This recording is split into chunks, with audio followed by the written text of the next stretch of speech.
This isn't a concept. This isn't a rendering. This is a car that actually exists, and it might be the most insane thing ever bolted together. The Czinger 21C, 1,250 horsepower, 0 to 60 in 1.9 seconds, a top speed somewhere north of 280 miles per hour, and it weighs just over 1,000 kilograms. Do the math.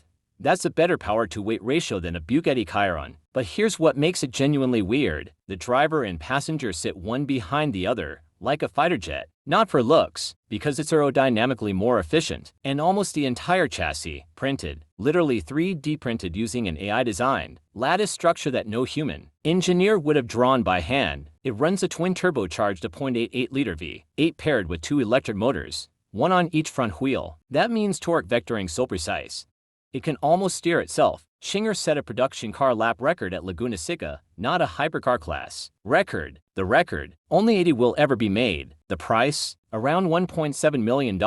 And honestly, that almost feels reasonable when you realize this thing is closer to a road legal race prototype than an actual production car. There's no infotainment screen, no fancy interior, just a roll cage, a steering wheel, and the most sophisticated drivetrain ever put in something with license plates. The Bugatti has the brand, the Koenigsegg has the mystique, but the Czinger 21C, it has the receipts.